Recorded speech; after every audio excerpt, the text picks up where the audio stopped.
Okay, we're here for our second session on Homer's Iliad. And I want to pick up with where the Greeks send their embassy to try to get Achilles to fight because they're getting beat without him, and they're trying to persuade him to rejoin the battle. And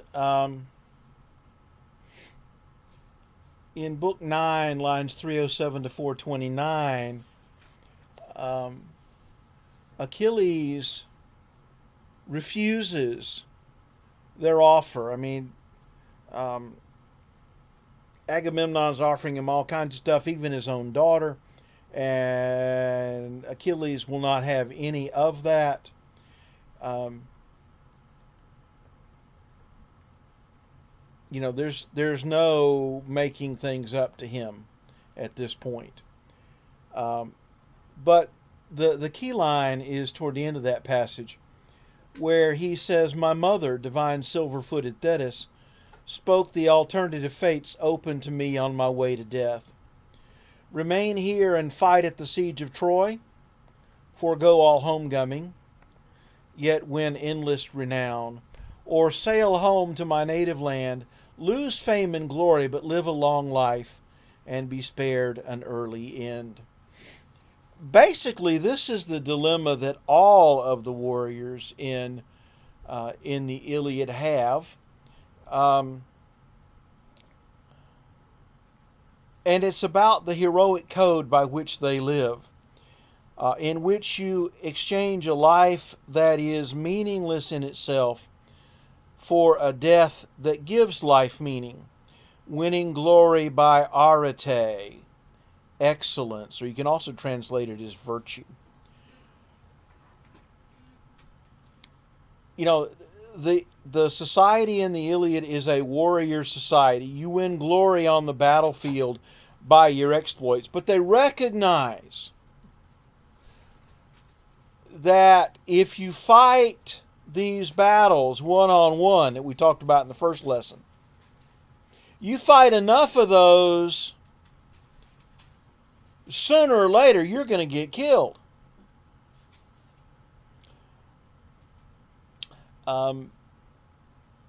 As I'm recording this, it's August of 2020, and Major League Baseball season has just started in this year of COVID. But normally they play 162 games. Okay? How many times in the history of Major League Baseball has a team gone 162 and 0? Won all 162 games? Well, the answer is 0. That ain't happening. When I was in college, college football played 10-game seasons, as did the NFL. In a 10-game season, you have a chance of going undefeated. In a 12-game normal college football season, and who knows what normal is these days, it's more difficult, right? The more games you play, the more likely you are to get beat one time, right?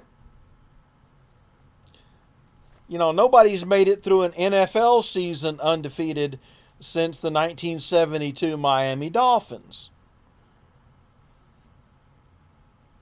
And I think they played 12 regular season games. And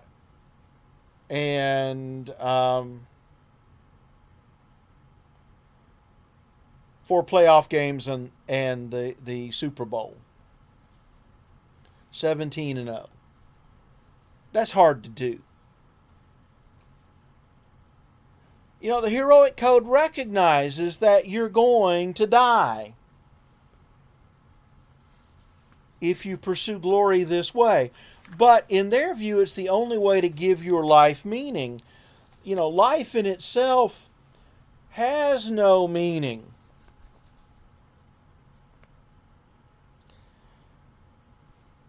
The purpose of life is to do something to cause your name to be remembered when you're dead and gone? If all you do in life is eat, sleep, drink, and procreate, how are you different from a dog? Well, the answer is you aren't. Okay? Life only becomes meaningful if you use it to do something to win fame and renown, something to cause people to remember you when you are dead and gone. And yes, in a warrior society, that means winning glory on the battlefield. And yes, that means you're going to wind up dying. But you know what? You were going to die anyway. At least this way, you die making your life matter, giving it some value, some meaning, some purpose. And before you think that these guys are all crazy, let me point something out to you. Here we are 3,000 years later, and we're talking about Achilles and Agamemnon and Hector and Priam and Paris. They got what they wanted. Their names have been remembered. Their exploits have been remembered. And even by dying in one of these combats, you still gain a measure of fame. You know, Homer doesn't let anybody die without telling us who they were and where they came from and how they died.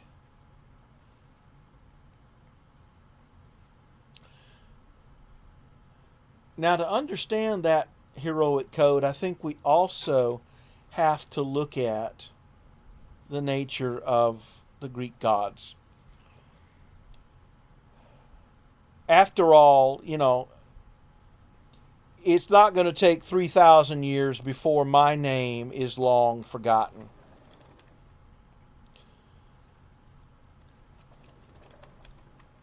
But I'm okay with that because I believe that God will remember me. And for me, that's enough. But could you look to the Greek gods that way? Well, we get an interesting scene in book 14, lines 292 to 351, where, when Zeus is paying attention to the battle, the Trojans win because he's rooting for the Trojans. And so Hera goes to distract him. And she knows which head does his thinking. And so she gets herself all dolled up in the ancient equivalent to the little black dress, and comes and with a little bit of a shimmy says that she's going to go and visit some family. And Zeus looks her up and down, and damn, she looks good. And so he says, Hera, you shall go later. But for now, let us taste the joys of love. And ladies, think about how far this would get some guy with you. For never has such desire for goddess or mortal woman so gripped and overwhelmed my heart, not even when I was seized by love for Ixion's wife, or for Acrisius' daughter, or for the far-famed daughter of Phoenix, or for Semele, mother of Dionysus, or for Alcmenian Thebes, or for Demeter of the lovely tresses, or for glorious Leto, or even for you yourself, as this love and sweet desire for you grips me now.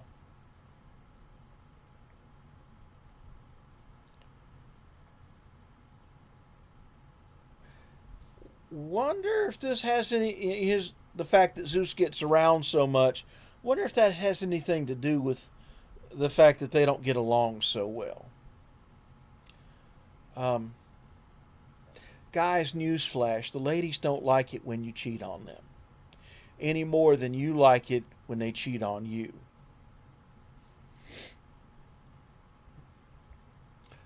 But remember, Hera's not doing this out of love. She's trying to distract him. This is exactly what she wants.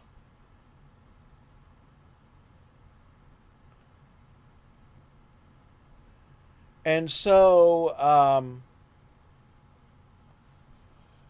we get this beautiful scene of the gods making love on the hillside in a bed of fresh grass shoots, dewy lotus, crocus, and soft clustered hyacinth, cushioning them from the ground, veiled in a lovely and golden cloud.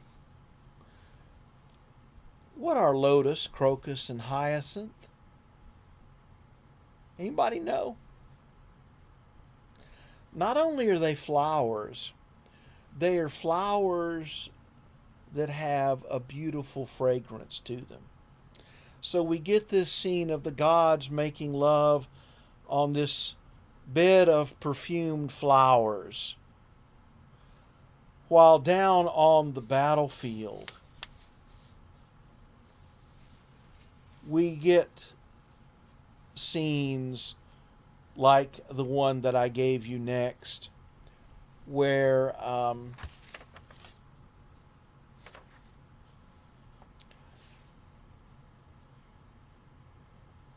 Peneleus thrust with his spear struck Ilioneus, son of the wealthy Phorbas, whose wife had borne him Ilioneus alone. So the guy whose death we're witnessing here is an only child.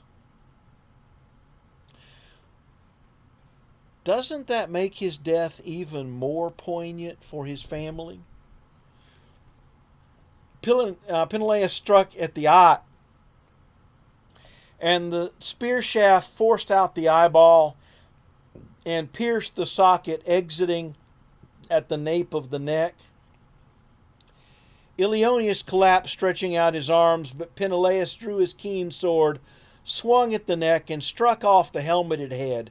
The spear still lodged there in the eye socket, and then holding it aloft like a poppy head, he tells the Trojans that you can tell his father and mother for me that they can weep for him in their halls because he is dead. What is Homer saying about the Greek gods in this scene? Putting these two scenes side by side. The gods making love on the hillside in this flowery bed, while on the battlefield below, men are dying these gruesome deaths. Even book 16, when Zeus looks down and he sees one of his mortal sons, a man named Sarpedon, who he knows is fated to die at Patroclus' hands, as Patroclus has re-entered the body of the battle wearing Achilles' armor to try to rally the Greeks.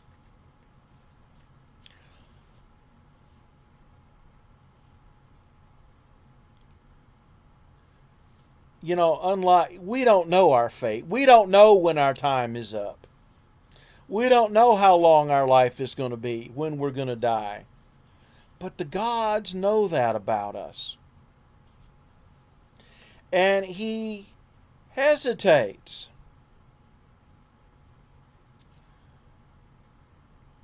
Zeus, gazing down on them, felt pity and spoke to Hera, his wife, who is his sister also. Royalty in the ancient world sometimes married siblings to keep power in the family. And among the gods, it's actually common because in the mythology, you know, there's nobody else to marry but their own family, right? The gods are all related. Alas, that Sarpedon, so dear to me, is fated to die at the hands of Patroclus. Even now I'm undecided whether to snatch him up and set him down alive in his rich land of Lycia, far away from this sad war, a different part of what is today Turkey, or allow him to fall to the son of Menoetus. You know, he's tempted to intervene and save his son. And Hera is mortified. Dread son of Kronos, what do you mean? Are you willing to save a mortal from the pains of death, one long since doomed by fate? Do so, but don't expect the rest of us to approve. And think hard about this fact, too. If you send Sarpedon home alive, why should some other god not do the same for their dear son and save him from the thick of war?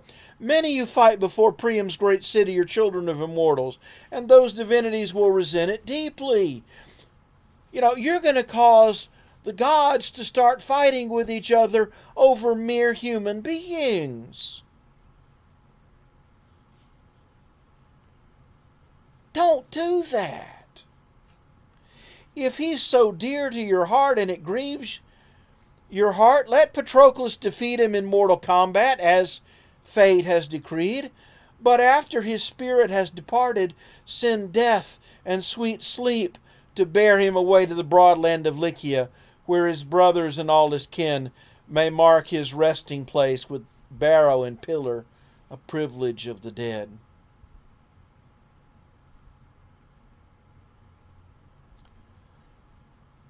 And so Zeus turns his back on his son Sarpedon and allows him to die as is fated.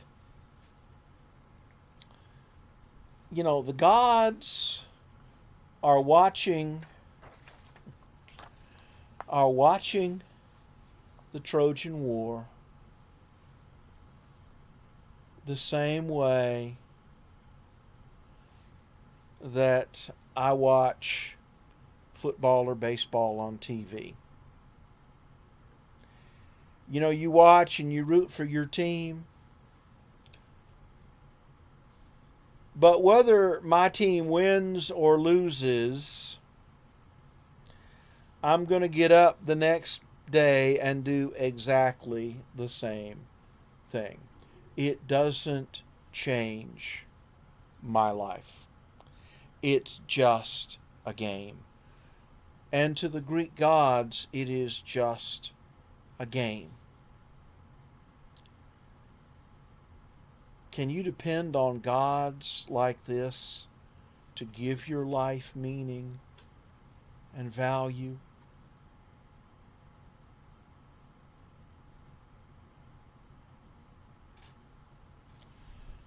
Well, after Patroclus kills Sarpedon,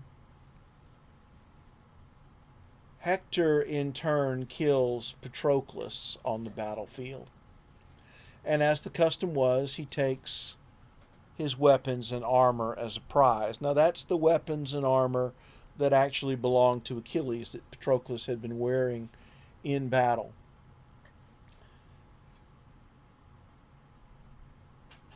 And book 18, lines 1 to 77. As the fighting is going on, the Greeks send a messenger to tell Achilles, and as soon as he sees the messenger coming, before he gets there, he knows what they've come to tell him. It's the only thing they would send a messenger to tell him. If any of you saw the movie Saving Private Ryan, and if you haven't, you should, to see what my parents' generation did for us in the Second World War. There's a scene back home at the Ryan home somewhere in Middle America where Mama Ryan is washing the dishes, and you know the sink is always underneath a window, which is probably a good arrangement. And as she's doing the dishes, she looks out the window and she sees a car turning into the driveway. And she goes to the front door, and as she's stepping out onto the front porch, she sees an army officer and a priest getting out of the car. And she sinks to her knees on the porch because she knows that there's only one message that they send you like that. And it's the one you don't want to get.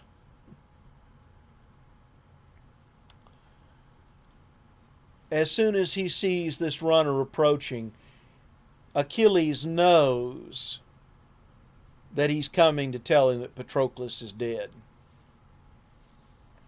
And sure enough, that is what they've come to tell him. And once again, his mother Thetis hears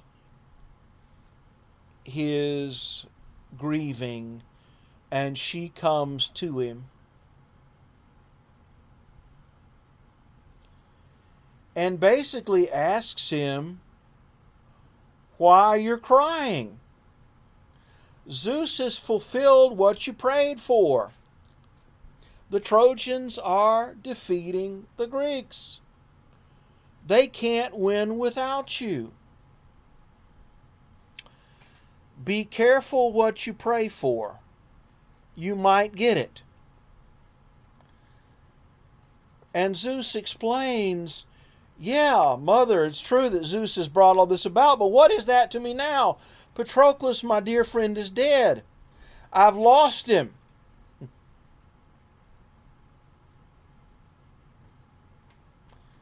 I wish you'd stayed among the immortal sea nymphs, and Peleus, his father, had taken a human bride.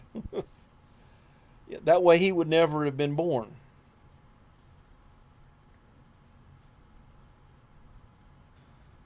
And now you're going to find out what it means to lose a son. To never again welcome him home alive.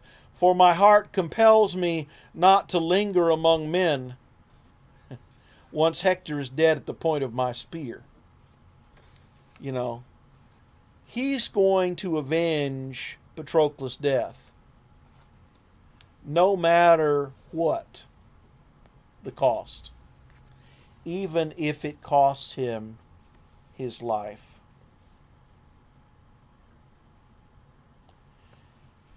And Thetis reminds him that in fact it will cost him his life.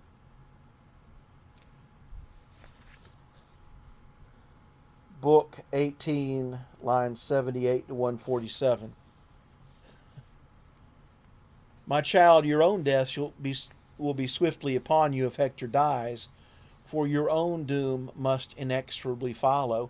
The two of them are paired together by fate, that when Hector dies, Achilles will die soon after. And they're one of the pairs of characters who are contrasted with each other in the Iliad. Achilles, the greatest of the Greek warriors, Hector, the greatest of the Trojan warriors. And they're contrasted with each other. And Achilles, says, then let it follow instantly, since I could not save my friend from death. He needed me to help to stave off ruin. And now, far from his own land, he died.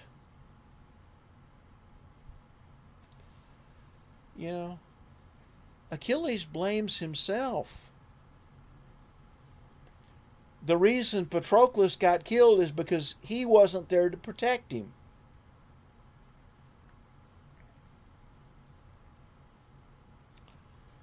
But he recognizes in this speech what his real enemy is. And it's not Hector,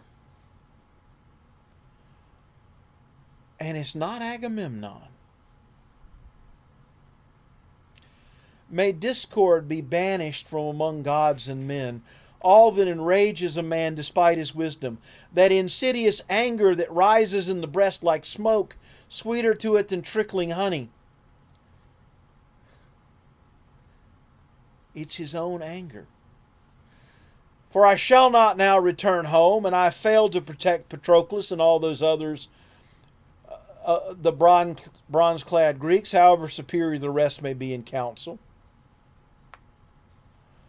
whom Hector killed, while I'm idling by my ships, a useless burden on the earth.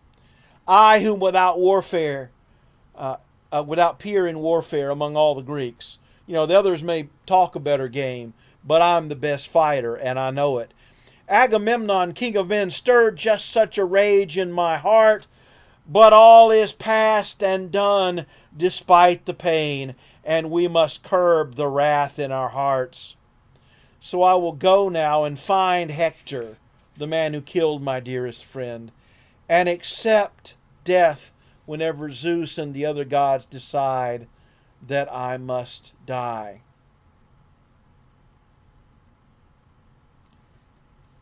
He accepts death in order to avenge the death of his friend Patroclus. And so Thetis goes to Hephaestus, the blacksmith of the Greek gods, to make Achilles another suit of armor and a shield and a sword, all that stuff. And he goes into the battle, and he is a berserker. He slaughters Trojans left and right, chokes the river with their dead bodies. He is a madman on the battlefield.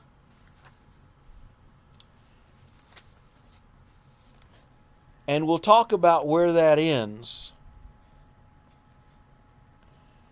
in our final session on the Iliad and what the point of the whole story really is.